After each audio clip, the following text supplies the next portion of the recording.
नमस्कार मित्रों, उपेंद्र नाथ रैना साहित्य संवाद के इस मंच पर प्रस्तुत है हमारा आज का कार्यक्रम रचना धर्मिता।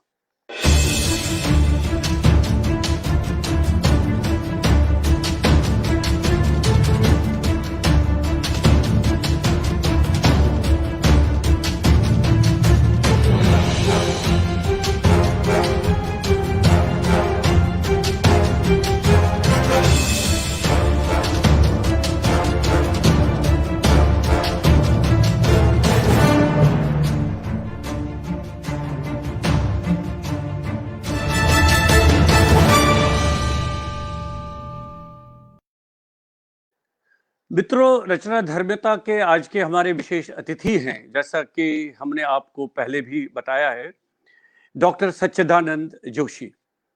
आप वरिष्ठ और प्रतिष्ठित साहित्यकार हैं, संस्कृति कर्मी हैं और इस समय वर्तमान में आप सदस्य सचिव हैं इंदिरा गांधी राष्ट्रीय कला केंद्र के। सबसे पहले मैं आज के विशेष अतिथि डॉक्टर सच्चिदानंद जोशी जी को यहाँ पर सादर आमंत्रित करता हूँ उपेंद्र नाथ रैना साहित्य संवाद के इस मंच पर। डॉक्टर जोशी। नमस्कार। नमस्कार डॉक्टर साहब, नमस्कार। बहुत अच्छा लग रहा है मुझे। ये इस मंच के लिए सौभाग्य की बात है, आप जैसे विद्वान आज हमारे साथ जुड़ रहे हैं और हम खुलकर, बिल्कुल एक अनौपचारिक बातचीत है, आपके व्यक्तित्व के बारे में, आपका जो कार्य रहा है उसके बारे में, और आपकी क्या क्या अब नया वर्ष आने वाला है, नए संकल्प क्या है आपके और नई नई योजनाएं क्या है, इस पर हम आज बातचीत करेंगे। और इसमें कोई ऐसा नहीं है कि कोई संकोच की बात नहीं है। मैंने मंच को बिल्कुल, एक तो इसमें मैंने ये विशेषता रखी है, मैंने इसको बिल्कुल नॉन पॉलिटिकल रखा है, यानी कोई पॉलिटिकल बातचीत में इसमें मैं थोड़ा सा उससे परहेज करता हूँ। मैं एकदम साहित्यिक हो, कला से संबंधित है, जैसे आर्ट से संबंधित है, उससे बातचीत करते हैं। तो सबसे पहले हमारे, देखिए हमारे मित्र जुड़ने शुरू हो गए। विजय संदेश जी नमस्कार करते हैं, सदानंद मिश्र जी जुड़ गए हैं, अशोक मिश्री जी जुड़ गए हैं हमारे आज के इस कार्यक्रम में, और अभी और हमारे मित्र जुड़ने शुरू हो गए।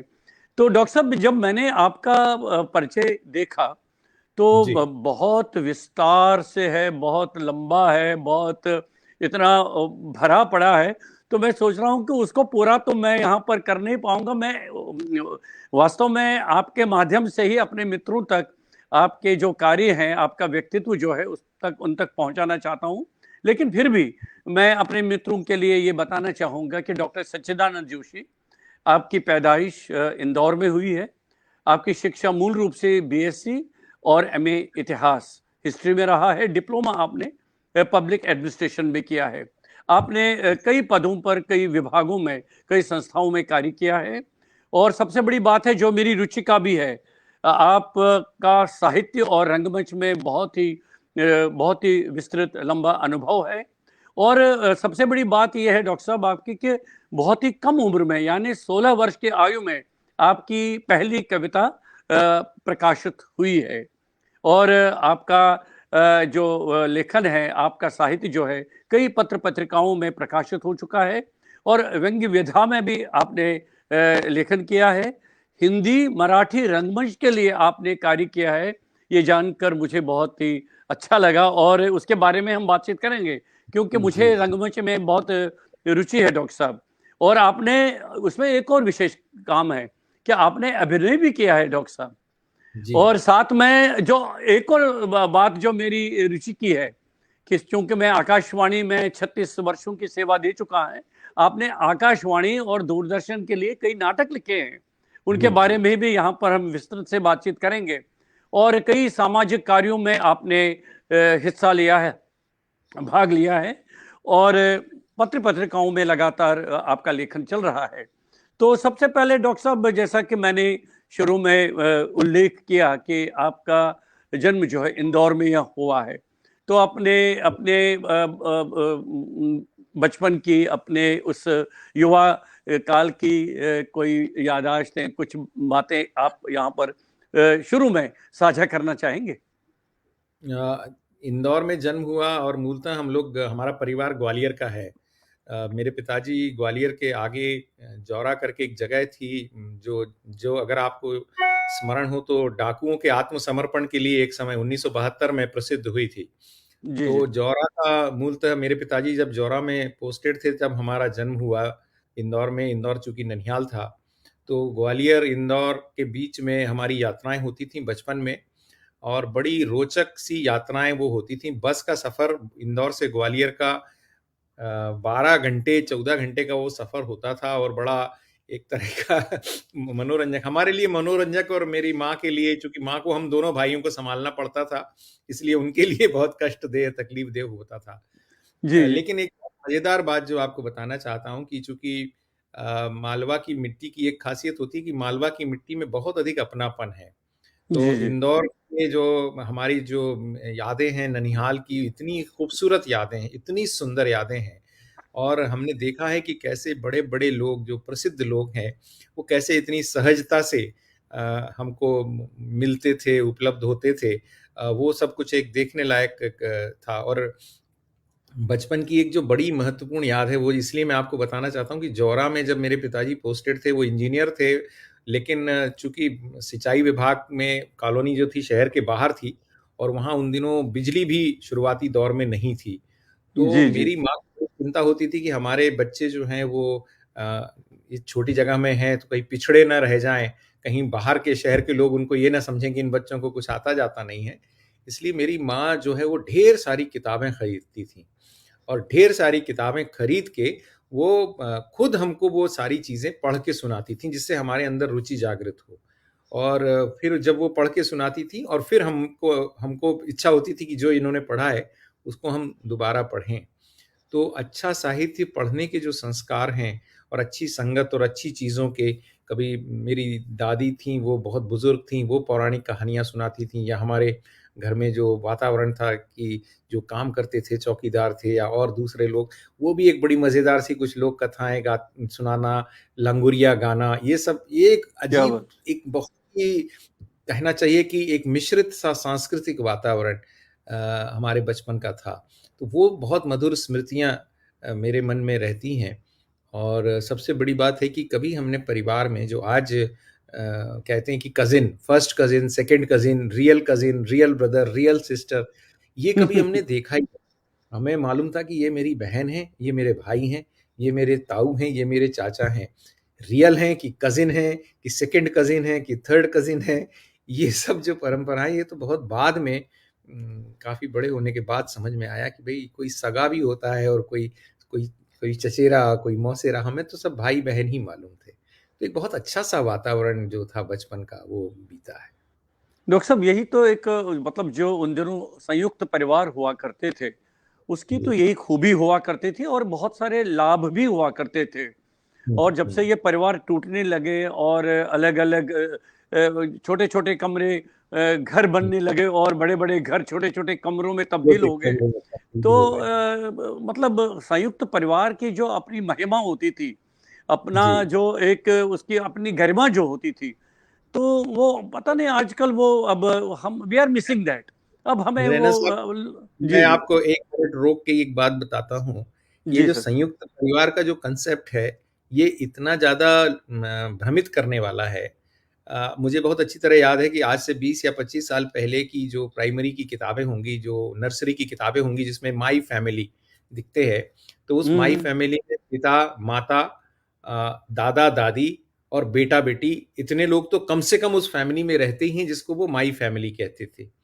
लेकिन अब जो है, अब वो माई फैमिली का कांसेप्ट हो गया कि पिता माता को फोटो में टांग दिया गया है और उसके ऊपर माला चढ़ा दी गई है, और पति पत्नी और बेटा बेटी यही माई फैमिली रह गए हैं। तो हुआ क्या कि जैसे जब हमारी शादी हुई, तो निश्चित तौर पर कि हम माँ के साथ, पिता के साथ ही, हम लोग माता पिता के साथ ही रहते थे। तो मेरी पत्नी से उसकी जो कलीग्स थी स्कूल में, वो कहती थी कि अरे, तुम्हारे इन लॉज भी तुम्हारे साथ रहते हैं, अच्छा मतलब तुम्हारी जॉइंट फैमिली है। तो ओह! हमको बड़ा आश्चर्य होता था कि भाई ये कैसे जॉइंट फैमिली हो गई। और फिर मेरी पत्नी जो उस पे कमेंट करती थी वो बहुत रोचक है। पत्नी कहती थी कि हमारे इन लॉज हमारे साथ नहीं रहते, हम उनके साथ रहते हैं, क्या क्योंकि बात है, क्या घर के बात है। बड़े वो हैं। ये जो एक संस्कार है, तो ये संस्कार कहीं न कहीं हमारे समाज से धीरे-धीरे गायब हो गया। इसलिए ये जो जॉइंट फैमिली, भई भाई-बहन, सगे भाई-बहन और दोनों भाई-बहनों का परिवार है, अगर साथ में आता है तो वो जॉइंट फैमिली थोड़ी है, वो तो एक फैमिली ही है। परिवार है, लेकिन पूरा परिवार है। जी, जी, परिवार ही जी। है, उसको क्या हम हुँ। जॉइंट ये जो एक कांसेप्ट बढ़ गया, ये पता नहीं हमारी तालीम में कहाँ से गड़बड़ आ गई।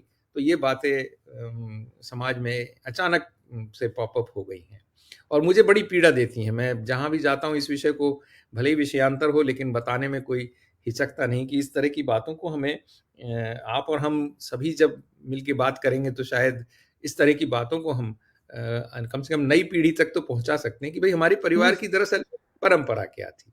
नहीं, सही बात है कि सर जब तक कि हम अपने अतीत को ठीक तरह से आगे नहीं बढ़ाएँगे, उसको नहीं बताएँगे अपनी अगली पीढ़ी को, तब तक जी। अगली पीढ़ी कैसे समझ पाएँगी जो हुँ, मूल्य हम भुगत चुके हैं, झेल चुके हैं और जो जी। हम जिनको हम एन्जॉय कर चुके हैं। हुँ, आज की पीढ़ी को वे चीज़ें जाननी बहुत ज़रूरी है। बहुत तो फिर ज़रूरी हम है। आपके एक और पक्ष पर आते हैं। वो है जी। कि आपने डॉक्टर साहब बीएससी किया है, उसके बाद एमए पोस्ट ग्रेजुएशन इतिहास में और उसके बाद फिर आपने वो अलग से डिप्लोमा किया है मैनेजमेंट में। ये क्या मतलब बीएससी मतलब आपका तो साइंस ग्रेजुएशन रहा होगा ना? जी, मैंने साइंस बैकग्राउंड से था। मैंने मैथमेटिक्स में शुरू में बीएससी में मैथमेटिक्स, फिज़िक्स, केमिस्ट्री, मैथमेटिक्स लिया। हायर सेकेंडरी में हुआ क्या था उस वक़्त मेरा मेरा हायर सेकेंडरी है 1979 1979 का। दुर्भाग्य से उस वक़्त तक ये बहुत सारी स्ट्रीम्स तो थी नहीं, या तो आप डॉक्टर बनिए या इंजीनियर बनिए और अगर आप डॉक्टर या इंजीनियर नहीं बनते हैं, तो आप अपने आप को भगवान के भरोसे छोड़ दीजिए। मेरे पिताजी मज़ाक में कहा करते थे कि the fate of an ordinary graduate fluctuates between a clerk to collector, ऐसा वो मज़ाक में कहते थे। बिल्कुल सही सही तो कह रहे हैं। बहुत मैं भी सारी ऐसे ही भुगत स्ट्रीम्स चुका हूँ। बिल्कुल, बिल्कुल जी, है। जी, जी, यही जी। मैं कह रहा हूँ। जी, जी। तो हायर सेकेंडरी में परसेंटेज ठीक-ठाक था। हो सकता था कि 1, 2, 4 नंबर से इंजीनियरिंग में एडमिशन मेरा चूक गया, तो किसी ने कहा आप पॉलिटेक्निक कर लीजिए, फिर इंजीनियरिंग करिए। लेकिन मुझे वो करना नहीं था, मैंने बीएससी किया और बीएससी के बाद मुझे लगा कि अब मुझे कम से कम वो सब्जेक्ट, वो विषय, चूँकि इतिहास मेरा शुरू से बहुत प्रिय विषय रहा, तो फिर मैंने इतिहास में एमए किया और अच्छे नंबर मिल गए। पब्लिक एडमिनिस्ट्रेशन का डिप्लोमा तो बाद में मुझे लगा कि कहीं ये नौकरी में मदद कर सकता है, तो जी, किया। जी। आपको एक और मज़े की बात बताऊँ और मैं अक्सर, क्योंकि ये तो बहुत वरिष्ठ लोगों का प्लेटफ़ॉर्म है, शायद यहाँ बताना पता नहीं कैसा लगे। एक समय दिमाग में ये भी था कि साहब हम अपने लेखन के बलबूते पर अपनी ज़िंदगी निकाल लेंगे।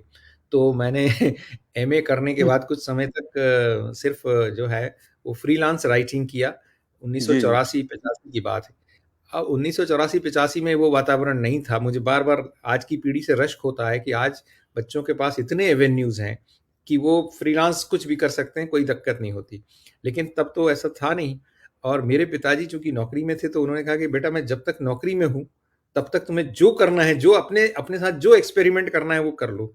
मेरे बड़े भाई मुझसे ज़्यादा बहुत होशियार और हमेशा मेरिटोरियस रहे, तो वो सीधी लाइन में पढ़े, सीधी लाइन में उन्होंने हायर सेकेंडरी में अच्छे नंबर लाए, इंजीनियर बन गए। इंजीनियर बनने के बाद रिज़ल्ट निकलने से पहले ही उनको लार्सन टोब्रो में नौकरी अच्छी मिल गई, तो वो 34-35 साल लार्सन टोब्रो में काम किए। तो हर एक परिवार में एक ना एक कोई विद्रोही टाइप का, रेबेल टाइप का व्यक्ति रहता ही, जो मैं था। तो मैं सीधी दिशा में चलना ही नहीं चाहता था। तो पिताजी ने कहा कि तुम तब तक अपने साथ प्रयोग करो जब तक कि तुम अकेले हो। शादी करके दूसरे व्यक्ति को लाओगे तो उसका भरण-पोषण मत करवाना मुझसे। तुम जितना कर सकते हो। नहीं, वो तो स्वाभाविक है, तो सब माँ-बाप यही चाहते जी, हैं कि बेटा जी। अपने पाँव पर खड़ा हो जाए, हाँ, खुद जी, कमाई जी। करे, उसके बाद तो हाँ, पारिवारिक जीवन तो फिर चलाना ही जी। है। तो डॉक्टरेट जो आपने किया है, सब्जेक्ट क्या रहा आपका? ये डॉक्टरेट हमने बहुत बाद में किया। इसका सब्जेक्ट था माधवराव सप्रे की पत्रकारिता में राष्ट्रवादी चेतना और वो मुझे लगा कि वो एक अभी देखिए ये विषय आया तो संदर्भ आता है। माधवराव सप्रे जी के 150 वर्ष हम मना रहे हैं पूरे राष्ट्रीय स्तर पर। जी, वो एक जी। ऐसे व्यक्ति थे जिन्होंने हिंदी के लिए और राष्ट्रवादी भावनाओं को समाज में फैलाने के लिए बहुत बड़ा काम किया था। तो मुझे लगा कि उस विषय पर कुछ काम किया जाना चाहिए, तो मैंने वहाँ पर पीएचडी किया। लेकिन कभी मुझे ऐसा लगा नहीं था कि मैं लिखने पढ़ने के मतलब एकेडमिक प्रोफेशन में आऊँगा, लेकिन कर्म धर्म संयोग ऐसा रहा कि Indian institute of forest management में असिस्टेंट मैनेजर एकेडमिक एक्टिविटीज़ के रूप में काम करना पड़ा और बहुत मज़ा आया वो काम करने में। एक नई तरह की लर्निंग थी। फिर माखनलाल चतुर्वेदी राष्ट्रीय पत्रकारिता विश्वविद्यालय में लगभग 10 साल तक काम किया। रजिस्ट्रार की पोजीशन तक वहाँ पहुँचे और बहुत कम उम्र में 32 साल की उम्र में वहाँ रजिस्ट्रार बन गए। क्या बात फिर 10 साल वहाँ रजिस्ट्रार रहे और अचानक ये रायपुर में नया पत्रकारिता विश्वविद्यालय खुल रहा था, तो ये बात हुई कि इसको कैसे बनाया जाए, क्या किया जाए। तो उसकी उस समय ये भी ईश्वरी संयोग रहता है, पता नहीं कहाँ से मेरा नाम आ गया कि आप इसको संभालिए। तो मैं 42 साल की उम्र में वाइस चांसलर बन गया। तो 10 साल तक वाइस चांसलरशिप की। उसके बाद फिर अब एक मन में हमेशा रहा कि संस्कृति के क्षेत्र में कुछ न कुछ काम ज़रूर मैं करूँगा। तो फिर इंदिरा गांधी राष्ट्रीय कला केंद्र में अब पिछले 5 साल से ज़्यादा समय हो गया। तो ये नहीं, एक बहुत ये संक्षेप तो में संक्षेप में बता दिया, नहीं तो कहने को बहुत कुछ है। अच्छा, आपने डॉक्टर साहब 16 साल की वर्ष में आपकी पहली कविता प्रकाशित हो चुकी है, उसके बारे में हम अगर याद है तो हम आपसे जरूर सुनना चाहेंगे। लेकिन ये साहित्य की तरफ, लिटरेचर की तरफ कैसे रुझान रहा? परिवार में क्या ऐसा वातावरण था, माहौल था या? मेरी माँ श्रीमती मालती जोशी देश की प्रख्यात कथा लेखिका हैं अरे और सर, क्या बात है, क्या बात है। मैं प्रणाम करता हूँ, तो क्योंकि हमारे आकाशवाणी में बहुत आती थी मालती जी। बहुत आती जी, वो जी, जी, जी। बहुत बहुत बिल्कुल बिल्कुल, मैं उनका नमन करता तो हूँ। बहुत तो आती थी हमारे डॉक्टर साहब यहाँ दिल्ली हमारे में। घर का बहुत, हाँ, नहीं, हमारे घर का ये वातावरण रहा भोपाल में जब मैं था। तो उन्होंने मुझे अच्छा लिखने के लिए और अच्छा पढ़ने के लिए हमेशा प्रेरित किया। फिर शुरुआती, बल्कि ये जो 16 साल की उम्र में तो छपी, लेकिन उसके पहले भी मैं कुछ लिखता रहा और उनको भी दिखाता रहा और उन्होंने हमेशा मुझे गाइड किया। लेकिन एक बहुत अच्छी बात थी, उन्होंने कहा कि मैं तुम्हारी पैरवी कभी नहीं करूँगी किसी संपादक के पास कि इनकी कुछ रचनाएँ छापो। तुम लिखते हो, अच्छा लिखते हो, थोड़ी मेहनत करोगे तो और अच्छा लिखोगे। तो ये उनका एक प्रोत्साहन रहता था और मुझे गाइड भी किया, उन्होंने बहुत गाइड किया, लेकिन पैरवी नहीं की। कि उन दिनों था ना, तो मैं हम्म। हर रचना के साथ एक पता लगा लिफाफा भेजना पड़ता है ताकि रचना लौट के आए तो आपके पास आ जाए। तो वो मेरे लिए बड़ा एक फ्रस्ट्रेटिंग अनुभव रहता था कि आपकी रचना लौट के आ गई। लेकिन धीरे-धीरे ये एक दौर था। फिर एक बार छपी, एक कविता छपी, फिर एक व्यंग्य छपा। तो फिर भोपाल की पत्रिकाओं में, समाचार पत्रों में लगातार काफ़ी, फिर उस उम्र में काफ़ी छपा। और एक और बड़ी बात बताता हूँ, ये इतनी बड़ी कथा लेखिका होने के बावजूद, चूँकि मेरी हैंडराइटिंग बहुत ख़राब थी और वो लाख कोशिश करने पे भी सुधरी नहीं और तब टाइप करने का मतलब टाइपिंग अफ़ोर्ड नहीं कर सकते थे कि टाइप करवाएँ बाहर ले जाके। तो 1-2 बार उन्होंने मेरी कहानियों को अपने हाथ से अपनी हैंडराइटिंग में लिख कर भी भेजा। क्या और बात है, क्या बात है। और इतनी मुझे अभी भी याद है, मेरी एक कहानी रविवार में छपी थी और उस वक़्त मेरी कोई बहुत ज़्यादा उम्र नहीं थी डॉक्टर साहब। ये 84 के दंगों पर एक कहानी मैंने लिखी थी और बहुत मार्मिक कहानी है। वो काला नवंबर एक संकलन है, उसमें भी वो प्रकाशित हुई वो कहानी। उस वक़्त की श्रेष्ठ कहानियों का एक संग्रह था। तो रविवार की एक कहानी, इतनी बड़ी कहानी, उन्होंने अपने हाथ से अपनी हैंडराइटिंग, और क्योंकि उन्होंने कहा कि ये कहानी बहुत अच्छी है और मुझे लगता है कि ये छपना चाहिए। लेकिन मैं फिर वही बात की पैरवी नहीं करूँगी। हाँ, मैं इसको अपने हाथ से लिखूँगी। आज भी मेरे लिए वो माँ के हाथ की वो मैन्युस्क्रिप्ट मेरे पास एक धरोहर के रूप में बहुत अच्छी तरह से संरक्षित है, सुरक्षित है, क्योंकि वो मेरे लिए बहुत बड़ा एक सर्टिफ़िकेट है माँ का कि माँ खुद लिख के आपकी कहानी को भेज रही हैं। तो तो डॉक्टर ये साहब, कुछ वो कविता जो पहली आपकी छपी है ना 16, आपको है कुछ स्मरण है? जरा वो सुनाइए मुझे हम। मुझे याद नहीं है वो कविता। मतलब मेरी एक थोड़ी-सी कमज़ोरी ये है कि मुझे अपनी कविताएँ याद नहीं रहती। अगर याद रहती तो उससे अच्छी बात कुछ नहीं हो सकती थी। लेकिन मुझे मेरी कविताएँ याद नहीं रहती। 1 मिनट आप समय देंगे तो मैं, एक संकलन है उसमें वो कविता है। जी। मध्यांतर करके संकलन है। जी सर। उसमें कविता है, मैं आपके सामने पढ़ने की चेष्टा करता हूँ। और ये बहुत कम उम्र में लिखी गई कविता है, फिर भी मतलब आप ये समझिए कि अ, आर्तनाद उस कविता का शीर्षक था, जो जो मैंने बहुत कम उम्र में लिखी। तुम लोगों के मुंह बंद कर सकते हो, उनका दाना पानी रोक सकते हो और तो और अपंग भी बना सकते हो उन्हें अपनी शक्ति के प्रयोग से, लेकिन तुम बंद नहीं कर सकते अपने आँख कान, रोक नहीं सकते अपनी खुद की ज़ुबान। और जो कुछ देखते हो वो दर्शनीय नहीं है, सुनते हो वो श्राव्य नहीं, बोलते हो वो तुम्हारा वाक् चातुर्य नहीं। क्या बात कब तक अपनी इस स्थिति से खुश रह सकते हो, ये भी देखने की बात है। एक दिन ऐसा आएगा जब तुम दूसरों के मुंह से छीना निवाला, जब तुम्हें दूसरों के मुंह से छीना निवाला जहर सा लगने लगेगा।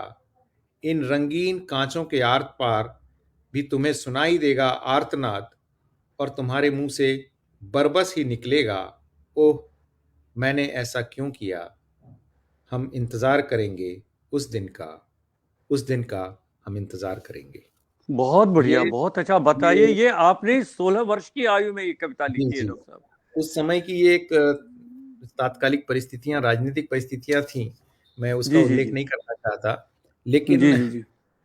उसने मुझे ऐसा व्यथित किया था कि मैंने ये कविता लिखी और फिर वो कहीं छपी। तो ऐसे ही बहुत सारे जीवन में प्रसंग थे। कई बार मैंने छोटेपन में ऐसी-ऐसी चीज़ें कर दी, जो मुझे शायद थोड़े बड़े होने पे करते तो मुझे ज़्यादा जिसे कहना चाहिए कि उसका ज़्यादा मुझे प्रतिदान मिलता। आपको मालूम होगा कि शिवाजी सावंत का बहुत प्रसिद्ध उपन्यास है मृत्युंजय। जी, जी, तो जी। मृत्युंजय को लेकर मेरे मन में हमेशा था कि इसके साथ कुछ किया जाना चाहिए।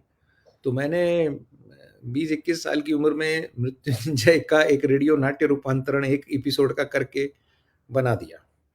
अब क्या वो बात बना है! दिया तो शिवाजी सावंत जी को चिट्ठी लिख दी।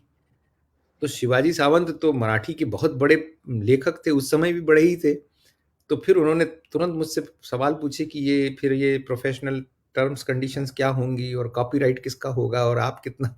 तो मैं घबरा गया क्योंकि ये सब तो मेरी शब्द मेरे तो मुझे था कि आप लिखिए और कर डालिए। जैसे हुँ, हुँ। मराठी के एक और प्रसिद्ध लेखक हैं गंगाधर गाडगीळ, जी, वो जी, जी। बहुत अलग-अलग तरह की चीज़ें लिखते थे। तो उनका एक बहुत मज़ेदार सा कैरेक्टर था बंडू, बहुत हँसता खिलखिलाता था। तो हमने सोचा कि बंडू पर एक बहुत अच्छा रेडियो धारावाहिक बनना चाहिए। जैसे आपने मेरे परिचय में भी पढ़ा, मैंने बहुत रेडियो नाटक लिखे। जी, जी। 18-20 साल 20 साल की उम्र से मैंने रेडियो नाटक लिखे। तो मैंने बंडू का भी नाट्य रूपांतर कर दिया। अब कर दिया तो मैंने गंगाधर गाडगीळ जी को भेज दिया, तो उन्होंने प्रशंसा में लिखा कि ये आपने जो किया ये बड़ा अच्छा किया है। अब इसकी जो सारी फ़ॉर्मेलिटीज़ हैं वो आप मेरी सचिव से पूछ लीजिए। अब अपने को तो कोई फ़ॉर्मेलिटीज़ आती नहीं थी। तो ऐसा कुछ मज़ेदार सा मेरे जीवन में हुआ बहुत आरंभिक दिनों में। बाद में ये जब सीरियल्स का और ये सब दौर चला और ये सारी चीज़ें हुईं, तब मुझे लगा कि शायद हमने समय से बहुत पहले ये सारी चीज़ें अटेम्प्ट कर ली। अगर समय पे करते, तो और कुछ बेहतर अपनी ज़िंदगी के साथ हो जाता। बहरहाल, वो भी नहीं, एक अपना नहीं, नहीं, डॉक्टर साहब, एक्चुअली जो आप 21 साल की उम्र कह रहे हैं, वही ये चीज़ें करने की उम्र होती है। अब देखिए ना, हुँ, उसके बाद जब आप अपनी शिक्षा-दीक्षा पूरी करते हैं और उसके बाद तो फिर पारिवारिक प्रेशर भी बनता है, फिर शादी हो जाती है, फिर आप परिवार में जी, लग जाते हैं, फिर बाद में कई औपचारिकताएँ शुरू हो जाती हैं, कई व्यस्तताएँ शुरू हो जाती हैं, तो ये चीज़ें नहीं हो पाती हैं। ये चीज़ें नहीं लेकिन होती हैं, लेकिन बिल्कुल। 16 साल से लेकर 20, 25, 30 वर्ष तक की आयु तक ये चीज़ें करने की एक बहुत अच्छी परिपक्व उम्र होती है करने की उस समय। तो आपने जो मराठी का ज़िक्र किया है और जी। और आपने रंगमंच भी काफ़ी किया है डॉक्टर साहब, जिसमें आपने हिंदी और मराठी का, तो मराठी उसका बैकग्राउंड क्या है? मराठी तो आप जानते हैं? हम लोग महाराष्ट्रियन ही हैं, मराठी जी, भाषी जी, हैं मूल रूप से। और जी, जी। मूल रूप से मराठी भाषी हैं, मध्य प्रदेश में बस गए। तो ये था कि मध्य प्रदेश में मराठी, जैसे हमारे घर में मराठी बोली जाती है। अब मेरी पत्नी जो है वो बांग्ला भाषी है, क्या लेकिन बात है! वो भी इतनी अच्छी मराठी बोलती हैं कि कोई अच्छे खासे मराठी लोग भी शर्मा जाएँ, इतनी अच्छी मराठी बोलती हैं। क्योंकि घर में ऐसा वातावरण है। तो जब मैं मराठी नाटकों को, चूँकि मराठी में गणेश उत्सव की महाराष्ट्र में बहुत परंपरा है, तो मध्य प्रदेश और ये पूरा अंचल, यहाँ भी उत्तर प्रदेश में भी गणेश उत्सव बहुत ज़ोर-शोर से, तो वहाँ पर एक नाटक तो होना ही चाहिए, ये गणेश उत्सव की परंपरा थी। तो इसलिए ये बात समझ में आई कि एक अपन भी नाटक, शुरू में एक्टिंग करने का शौक था तो एक्टिंग की, फिर डायरेक्शन का शौक आया तो डायरेक्शन किया और मैंने 20-21 साल की उम्र में पहला बड़ा नाटक डायरेक्ट कर दिया, मतलब फुल लेंथ प्ले डायरेक्ट कर दिया 2.5-3 घंटे का, जिसमें सारे एक्टर्स मुझसे उम्र में बड़े थे, सभी, मतलब कुछ तो मुझसे दुगनी उम्र के लोग भी थे। क्या और बात वो है। सम्मान देते थे कि ये मेरे डायरेक्टर साहब हैं, छुटकू हैं पर डायरेक्टर साहब हैं। देह यष्टि से तो मैं बड़ा दिखता ही था, तो वो कोई दिक्कत नहीं थी, पर वो मराठी नाटकों का शौक था। एक प्रयोग मैंने ऐसा भी किया कि कुछ ऐसे मराठी नाटक जिनका हिंदी में अनुवाद किया, और फिर हमने ऐसे अद्भुत नाट्य प्रदर्शन भी किए कि आज वही कास्ट वही लोग मराठी में करेंगे और दूसरे दिन वही कास्ट वही लोग हिंदी में नाटक करेंगे। क्या बात है, और बहुत बढ़िया। जी और जी। और और उसमें से कुछ नाटकों का तो नाट्य रूपांतरण भी हम ही ने किया। तो जब हम नाट्य रूपांतरण करते थे तो हम पात्र और लोकेल भी बदल देते थे, क्योंकि आप जानते हैं रैना साहब, हर जी एक जी भाषा की अपनी खुशी, अपनी अपना लालित्य है, अपना सौंदर्य है। जी तो जी जी। जो जो संदर्भ या जो उपमाएं मराठी में फिट होती हैं वो उपमाएं हिंदी में फिट हुई हैं जरूरी नहीं होता, या जिस वाक्य पे मराठी में तालियां बजती हैं उस वाक्य पे हिंदी में बजे, ये कतई जरूरी नहीं होता। जरूरी नहीं है, तो सही बात है। तो हम पूरा लोकेल भी बदलते थे, न सिर्फ लोकेल बदलते थे, कई कई बार हमने पात्रों के नाम भी बदल दिए। तो हमारी जो पूरी जांबाज नाटक की जो टीम थी वो कई बार हमें कोसती भी थी, लेकिन जिद के साथ वो नाटक करते थे, और लोग भी आश्चर्यचकित होते थे जो दोनों दिन देखते थे कि भाई कल तो ये व्यक्ति श्रीरंग के रूप में काम कर रहा था और आज यही व्यक्ति दीपक के रूप में बिल्कुल अलग वेशभूषा में, अलग रंग ढंग में, अलग तेवर में है, क्योंकि उसको फिर आप एक अलग तरह का एक्सेंट भी देते थे। मान लीजिए आपने बुंदेलखंडी एक्सेंट दे दिया, इधर मराठी में कोल्हापुर की भाषा दे दी, ये सब भी बहुत प्रयोग किए और बहुत सराहना मिली। मैंने 25 से ज़्यादा नाटकों का निर्देशन किया और दिल्ली सहित देश के प्रमुख नगरों में, मुंबई में, पुणे में, कानपुर, इलाहाबाद, वाराणसी, लखनऊ, ये तमाम शहरों में प्रदर्शन भी हुए उन नाटकों के, और बहुत प्रेम मिला मुझे मराठी नाटकों से, हिंदी तो मराठी दोनों। डॉक्टर साहब, आपने तो रंगमंच के लिए इतना बहुत कार्य किया है, तो उन दिनों की क्या परिस्थितियां थी, क्या रंगमंच को उतना प्रोत्साहन मिलता था? और दूसरी बात यह है ना डॉक्टर साहब, इसके लिए जब तक के जो धन की आवश्यकता होती है, जो फाइनेंस की आवश्यकता होती है, तो किस तरह से आप उसको जुटाते थे, किस तरह की उसकी व्यवस्था हो पाती थी?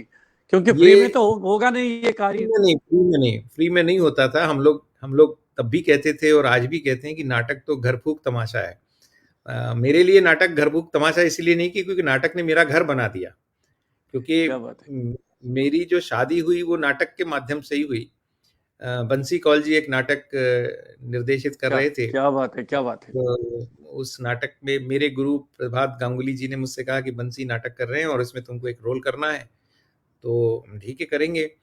तो बंसी जी से जब मेरी पहली मुलाकात हुई तो बंसी जी को चूंकि मालूम था कि प्रभात दा का मेरे ऊपर बहुत स्नेह है, तो बंसी जी ने मुझसे कहा कि तुमको एक और काम करना पड़ेगा। मैंने कहा क्या काम है, क्योंकि उन दिनों मेरे पिताजी ने मुझे एक स्कूटर दे रखा था, तो मैं वो शान से सबके साथ स्कूटर में सबके बीच में शेखी बगाड़ता था। आप जानते हैं जब साइकिल का दौर दोस्तों का है और आप स्कूटर पे हैं तो आप शहंशाह हैं। तो बंसी जी ने कहा कि भाई ये स्कूटर तुम्हारे पास है, इसलिए तुम्हें एक काम दिया जा रहा है कि हमारे नाटक की हीरोइन है उसको तुम रोज लेके आओगे। तो अच्छा। अच्छा। लेके आए। ये तो शहर के एक कोने में हम रहते थे, बीच में मान लीजिए कि जहाँ नाटक होना है रिहर्सल्स, और दूसरे कोने में हमारी श्रीमती जी रहती थी, मालविका जी, तब श्रीमती नहीं थी। तो फिर मैंने बंसी जी से कहा कि भाई साहब जाएंगे जरूर, पर मैं बेरोजगार हूँ तो पेट्रोल के पैसे आप दीजिएगा। तो बंसी जी इतने सहृदय थे कि उन्होंने कहा हाँ दे देंगे भाई, पेट्रोल के पैसे भी दे देंगे। हमारा लालच ये था कि बंसी जी से पेट्रोल के थोड़े ज्यादा पैसे ले लिया करेंगे तो जो दिन भर हम घूमते हैं उसका भी खर्चा बंसी को ही निकाल देंगे। निकाल दिए। जी तो जी। बोले मुझे मालूम है तुम शैतानी कर रहे हो पर मैं तुम्हें देता हूँ। ऐसे फिर हमारी मालविका जी से मुलाकात हुई, फिर दोस्ती हुई, और फिर हमारी शादी हो गई। तो मेरे लिए तो नाटक उस तरह से ब्लेसिंग है कि मेरे लिए तो घर बसाने वाला नाटक हुआ। मतलब नाटक यथार्थ में परिवर्तित हो गया। यथार्थ में नाटक हुआ। लेकिन जो बात आपने कही है वो एक दौर बहुत मजेदार था। जी सर। 3 महीने 2 महीने नाटकों की रिहर्सल होती थी, तो नाटक में चाय पीना भी अपने आप में एक इन्वेस्टमेंट होता था। आप सही जानते बात। हैं कि आज आज कौन चाय पिलाएगा। फिर किसी के यहाँ कोई खुशी की बात हुई तो उससे कहते थे कि भाई आज तू समोसे भी खिला दे। और नाटक की जो तैयारी होती थी, तो हॉल बुक करने से लेकर तो प्रॉपर्टी इकट्ठा करना, ये करना, वो करना, इन सब का जो खर्चा होता था, वो सब हम लोग आपस में जुटाते थे। कोई दानदाता मिल जाता था, कोई कहता था भैया इस नाटक में मेरी तरफ से 5,000 रुपए ले लेना, बहुत अच्छी बात है, आपका नाम, आपकी जय जयकार हो टाइप्स। और फिर टिकट भी बेचते थे हम लोग, मतलब हम्म। लोगों के घर घर जाकर, किसी के पास जाकर टिकट भी बेचते थे। और कई कई बार अच्छा कलेक्शन हो जाता था। ईश्वर का बहुत आशीर्वाद रहा कि मैंने जितने मराठी नाटक किए, एक भी नाटक फ्लॉप नहीं हुआ और सारे मराठी नाटक हाउसफुल होते थे। मतलब लोग सीढ़ियों पर बैठ के भी नाटक देखा करते थे, वो एक दौर क्या था। बात है, क्या बात है, क्या बात है। आज जो फ़र्क आया है वो ये आया है कि अब मैं देखता हूँ तो नाटकों का बजट ही 2-2 लाख, 5-5 लाख, 10-10 लाख रुपए होता है। और फिर आप उस तरह के कमर्शियल प्रोडक्शन के लिए पता नहीं कैसे स्पॉन्सर्स ढूँढते हैं, क्या करते हैं। और रिहर्सल्स के लिए किसी के पास समय नहीं है। अक्सर देखते हैं लोग कहते हैं कि साहब ये नाटक कितने दिन में हो गया? हाँ, ये नाटक तो हमने 15 दिन में बैठा दिया, ये नाटक हमने, हम तो कल्पना ही नहीं कर सकते थे कि कोई नाटक 15 दिन में हो सकता है। पर अब एक जो दौर बदला है, उस दौर में संसाधन भी बढ़े हैं, पर ये जो एमेच्योर थिएटर है, जो हम शौकिया रंगमंच, जिसको हम, मैं शौकिया नहीं कहता हूँ, एमेच्योर इसलिए कि वी वर नॉट प्रोफेशनल्स, इसलिए हम लोग प्रोफेशनल, एमेच्योर, सही बात है, वही वही नाटक जी जी करने जी। के लिए पैसा नहीं लिया, पर हमारी प्रोडक्शन क्वालिटी या प्रोडक्शन वैल्यू में हम अपने आप को प्रोफेशनल से किसी लेवल पर कम नहीं आंकते थे, या हम प्रयास करते थे कि कोई हमें कम ना आके, उस लेवल का हमारा प्रोडक्शन। तो वो हमारे गुरुओं की तालीम, हमारे गुरुओं की शिक्षा रही। प्रभात गांगुली हों, बंसी कौल हों, प्रशांत खिरवड़कर हों, ऐसे बड़े-बड़े लोग थे, उनके साथ कभी काम करने का, कभी चर्चा करने का मौका मिलता था, तो वो नाटक अपने आप में फ्लरिश हो गया। तो फिर अपने फिर रोजी रोटी कमाने के लिए जो विधिवत रूप से नौकरी शुरू करनी थी, तो जी। कब आप उसके लिए अब कैसे फिर मैंने सोचा, फिर 1986 में फिर मेरे पिताजी ने कहा कि भई अ, मेरे रिटायरमेंट के 2 साल बचे हैं और अब तुम कुछ ऐसा कर लो जिससे लोगों के अंदर तुम्हारे प्रति रिस्पेक्टेबिलिटी आ जाए। क्योंकि कोई कहता है कि स्वतंत्र लेखन कोई काम नहीं माना जाता था ना, ऑक्यूपेशन नहीं नहीं, माना जाता। नहीं मैं महाराज, सही बात है, जी जी जी। मतलब मैं तो खैर, मैं तो बिल्कुल शून्य हूँ, नगण्य हूँ, पर मराठी के सुप्रतिष्ठित लेखक फूला देशपांडे जी ने अपने जीवन चरित्र में ये वाक्य लिखा है कि मैं, मेरे ससुर के गांव में जब मैं गया तो किसी से मेरा इंट्रोडक्शन हुआ कि ये ये लेखक हैं, तो सामने वाले ने पूछा करते क्या है, मतलब लेखक तो है पर करते क्या है, मतलब कर खाने पीने के लिए क्या करते हो। सही बात। तो लेखन को आप फुल टाइम राइटर तो नहीं बन सकते थे, तो फिर नहीं, पिताजी ने कहा बिल्कुल कि सवाल ही पैदा। नौकरी करो। तो फिर नौकरी की, तो एक एक मन में ये था कि फिर जो काम करो तो थोड़ी शिद्दत से करो। तो नौकरी भी ईमानदारी से करी और फिर नाटक भी करते रहे, लेखन भी किया। नहीं, अ, मतलब मेरे अब मेरे मुझे जानने की ये इच्छा है कि अब नौकरी में आने के बाद जो समय आपको रंगमंच के लिए देना होता है, क्योंकि समय बहुत चाहिए डॉक्टर साहब बहुत बहुत रंगमंच के सही। लिए। रिहर्सल्स हैं, फिर कई जी। कई उससे संबंधित कई कार्य होते हैं। तो वो नौकरी से आपको समय मिल पाया, तो कुछ कई चुनौतियों का सामना करना पड़ा होगा हाँ, आपको। हाँ, नौकरी से समय नहीं, देखिए नौकरी से समय चुराना पड़ता था। फिर नौकरी में मक्कारी नहीं करना ये भी था, नौकरी भी पूरे समय करना और फिर नाटक करना।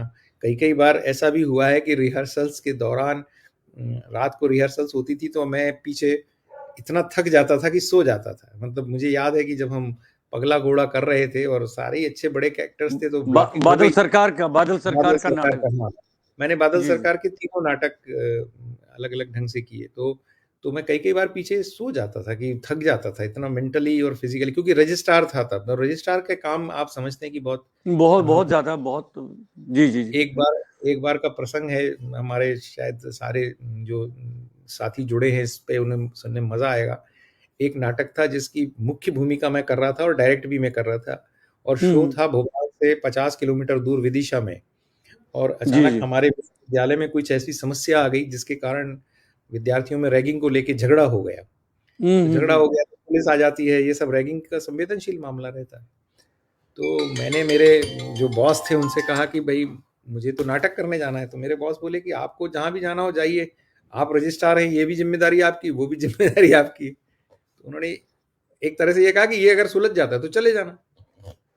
अब मैंने पूरी टीम सुबह भेज दी ट्रेन से कि आप जाइए। योजना ये बनी कि मेरे एक मित्र मोटरसाइकिल लेके तैयार रहेंगे, 4:30 बजे वो पुलिस थाने से प्रकरण निवृत्त होगा। जैसे ही निवृत्त होगा, मैं मोटरसाइकिल पर उसके पीछे बैठूँगा और वो 50 किलोमीटर का सफ़र करूँगा। हे तो भगवान! हम लग 2 घंटे, सवा 2 घंटे में विदिशा पहुँचे। हमारे सारे कलाकार बेचारे गैलरी में ऐसे मुँह टाँगे बैठे थे, क्योंकि हमने ये भी व्यवस्था कर दी थी कि अगर मैं 7:30 तक नहीं पहुँचा तो दूसरा एक्टर जो है वो थिएटर में करना ही पड़ता है, कि भैया मैं मेरी सुन जगह आप खड़े हो जाना। तो आप यकीन नहीं मानेंगे, जैसे आज मैंने आपका शो अटेंड किया 5 मिनट पहले ही जॉइन करके, उसी तरह मैंने लगभग उसी तरह से 7:30 बजे स्टेज पर फुल मेकअप के साथ हाजिर हो गया। पहला ही सीन मेरा था और आप सही मानेंगे तो उस दिन चाय तक नहीं पी मैंने, और मैंने कहा नहीं, पहले थिएटर करेंगे। तो ये रंगमंच जो है एक ऐसा एक ऐसी पूजा, ऐसी साधना है, मुझे लगता है कि जो नाट्य देवता है ना, वो आपसे सब करवा लेता है। तो सही हमको ये बात है। भ्रम नहीं होना चाहिए कि हम कुछ कर रहे हैं। आपने जैसे पूछा कि आप कैसे कर पाए, तो हम तो कर ही नहीं सकते। मुझे लगता है ये जो रंग देवता अगर आपके ऊपर प्रसन्न है, तो वो आपसे सब करवा लेगी। सारी चुनौतियों के बीच से आपको मार्ग भी निकाल देगी, आपको शक्ति भी देगी। आप सोचिए कि जिस व्यक्ति ने सुबह 10 बजे, साढ़े 9 बजे खाना खाया हो, वो रात को 10 बजे तक सिर्फ़ 1 गिलास पानी पीकर थिएटर कर रहा है, कौन-सी शक्ति कराती है? हम तो नहीं कर सकते। अगर मैं बहुत आज कल्पना करके कहूँ तो मैं नहीं कर सकता। लेकिन उस वक़्त उस शक्ति ने आपसे करवा लिया ये काम, यही बात है। डॉक्टर साहब, मुझे तो अपना वो समय याद आ गया। तो हम कश्मीर में हमने लिया जी, था जॉन गॉल्सवर्दी का जस्टिस ड्रामा। तो जी। आपको पता है वो 4 एक्ट बहुत बड़ा विशाल ड्रामा है। विशाल तो ड्रामा मुझे है। जी, उसमें मेन जो फ्रोम होता है, जो उसका मेन कैरेक्टर होता है, जो फोर्जरी करता है, तो वो रोल मैं करता जी, था। अब रात जी। रात भर हम उसका रिहर्सल करते रहते थे। और हुँ, सर्दियों के दिन थे कश्मीर में। तो वहाँ पर एक ही ऑडिटोरियम था, टैगोर हॉल। तो हमने हुँ। सोचा कि आज रात को यहीं बैठ के रिहर्सल करेंगे, क्योंकि वो कंपटीशन में ड्रामा था। नेक्स्ट डे जी। शाम को था 6-7 बजे। अब आप विश्वास नहीं करेंगे, जब सुबह में उठा तो मेरा पूरा गला बंद हो गया था। आवाज़ ही नहीं हुँ, निकल पा रही थी। ठंडी हो गई थी, एकदम गला बंद हुँ, हो गया। और शाम तक फिर मुझे वो कहवा पिलाते रहे, चाय पिलाते रहे, गर्म पानी पिलाते रहे, गरारे कराते रहे। और अंततः जी। शाम को पूरा ठीक तो नहीं हुआ, लेकिन जो आपने नाट्य देवता की बात कही ना, वो करा हुँ, लेते हैं। करा लेकिन वो 4 एक्ट प्ले हमने कैसे कर लिया, तो वो नाट्य देवता जानते हैं और वो वो ईश्वर जानता है। और बस, मेरा वो बस। पात्र जानता है जिसको मैं कर रहा था। बस, तो बस, बस, कहने बस। बिल्कुल, बिल्कुल सही बात कही आपने। तो अच्छा, तो आपकी कविताएँ फिर बाद में रंगमंच भी चलता रहा? जी, कविताएँ भी रंगमंच चला, कविताएँ भी चली, फिर मैं शरद जोशी जी से बहुत प्रभावित था, तो व्यंग लेखन की ओर मुड़ा और मैंने बहुत काफ़ी व्यंग रचनाएँ लिखी। शुरुआती दौर में व्यंग रचनाएँ, उन दिनों नई दुनिया अखबार हमारे यहाँ का बड़ा प्रतिष्ठित अखबार माना जाता था और उसमें एक व्यंग का एक कॉलम आता था जिसे अदबीज कहते थे। तो एक मन में एक जैसे साध थी कि अजबीज में मेरे व्यंग छपें, तो फिर अजबीज में मेरे कुछ व्यंग छपे, तो व्यंग काफ़ी लिखा। फिर रेडियो के लिए नाटक क्यों लिखा, रैना साहब आपको जान के अच्छा लगेगा क्योंकि आप रेडियो वाले हैं। तो मैं उन दिनों इस शौक में था ना कि मुझे अपने लेखन के ज़रिए टिके रहना है। तो मैंने एक अखबार में कॉलम लिखना शुरू किया आर्ट क्रिटिसिज़्म पे। तो वो हर मंगलवार को कॉलम आता था और मैं उसको बहुत शिद्दत से, बहुत मेहनत से लिखता था और उसके लिए मुझे ठीक-ठाक राशि, उन दिनों में बहुत अच्छी राशि मिलती थी। और रेडियो नाटक करता था। मैंने रेडियो में नाटक ₹50 से भी शुरू किया, मतलब बी ग्रेड आर्टिस्ट जी। था तो ₹50 मिलते थे। और जी, आप जी, जी। सोचिए ₹50 वाले नाटक का अनुवर्ती प्रसारण शुल्क ₹12.50 भी मैंने लिया है। मुझे उसका जो ₹12 उसको कहते थे सब्सिक्वेंट सब्सिक्वेंट रॉयल्टी। तो वो जी, भी जी, मिली जी। है मुझे, ₹12.50 का भी चेक मुझे मिला है। लेकिन उन दिनों जो रेडियो में हमारी प्रोग्राम एग्जीक्यूटिव थी मीनाक्षी मिश्र जी, उन्होंने मुझसे कहा कि तुम और भी काम करना चाहते हो तो तुम लिखना क्यों नहीं शुरू करते, तुम तो लिखते अच्छा हो। मैंने कहा हाँ, लिखता अच्छा हूँ। तो बोले तुम रेडियो के लिए नाटक लिखो। तो वैसे अगर एज एन एक्टर आप जाओगे तो आपको 3 महीने में एक ही बुकिंग मिलेगी, ऐसा कुछ है। तो इसलिए तुम लिखो, तो एक बार तुम लिख लो और एक बार नाटक कर लो, तो 3 महीने क्या में बात तुम्हारी 2 बार बुकिंग हो जाएगी। तो क्या मेरे बात मन है! में ये भी लालच था, तो वो भी काम शुरू किया मैंने और फिर मैंने रेडियो के लिए काफ़ी नाटक लिखे। रेडियो में कुछ प्रतियोगिता थी, आकाशवाणी भोपाल की नाट्य लेखन प्रतियोगिता, उसमें भी मुझे पुरस्कार भी मिला। फिर मैं बी हाई ग्रेड का आर्टिस्ट हो गया रेडियो में, बहुत कम उम्र में बी हाई ग्रेड भी मिल गया मुझे। पर बी-हाई ग्रेड जब मिल गया तो मैंने एक और हसरत पाई कि अब इस कम उम्र में बी-हाई मिल गया तो ए भी मिलना चाहिए। वो तो फिर तमन्नाएं और जागृत हो जाते हैं। अच्छा, हमारे एक कई मित्र लिख रहे हैं कि कुछ डॉक्टर साहब से कहिए कुछ कविताएं सुनाएं। तो कविताएं अभी कुछ हाल में जो कुछ कविताएं लिखी आपने डॉक्टर साहब, वो सुनाइए। ये मेरा एक अभी संग्रह आया, मैदान मत छोड़ना। उसका ये उसका दर्शन कराइए जरा डॉक्टर साहब। जी, जी, अरे क्या ये बात है, बहुत बढ़िया, बहुत मैदान अच्छा। मत छोड़ना। ये कब ये आया डॉक्टर साहब? ये अभी ये नवंबर के महीने में आया है। अभी अच्छा, एक तरह अभी से अभी। इसका हाँ, हाँ, मेरा ये तो दूसरा काव्य संग्रह है। जी सर। वैसे कहेंगे तो तीसरा है, क्योंकि एक काव्य संग्रह मैंने और मेरी पत्नी मालविका ने मिलके एक काव्य संग्रह निकाला। वो भी साहित्य का एक अनूठा प्रयोग है, क्योंकि हमारी शादी को 31 साल हुए और संयोग से 31 दिसंबर को हमारी शादी हुई थी। तो मैंने सोचा कि जो जो 2019 में 31 दिसंबर पड़ेगी, वो मेरी शादी को 31 साल होंगे 31 दिसंबर को। तो ऐसा क्या बात संयोग है, बार-बार नहीं आएगा। तो फिर हमने एक काव्य संग्रह ऐसा निकाला जिसमें 31 कविताएँ मालविका जी की और 31 मेरी हैं। क्या बात है, तो क्या बात है, वो बहुत बढ़िया। उसकी ये मुझे पता होता तो मैं ये कार्यक्रम 31 को ही रख लेता, और दोनों पे और दोनों आप एक साथ बैठते हैं। जी, तो जी, जी। जी तो सर। अभी मैं आपको 2-3 जो मेरी रचनाएँ मतलब जो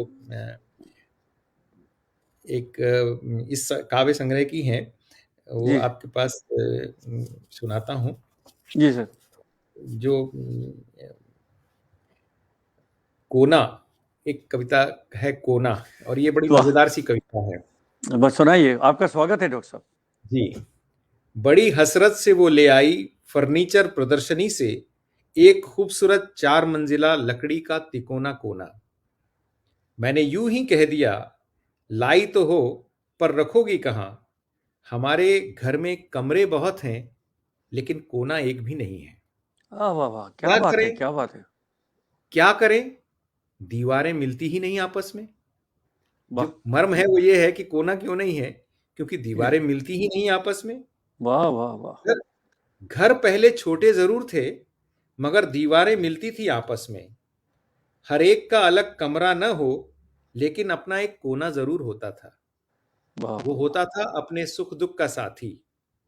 एक ही कमरे में हम बहुत से लोग व्यक्तिगत भी होते थे और सामाजिक भी। आज घर बड़े हैं, हर एक के पास अपना एक अलग कमरा है, लेकिन कोने नदारद हैं।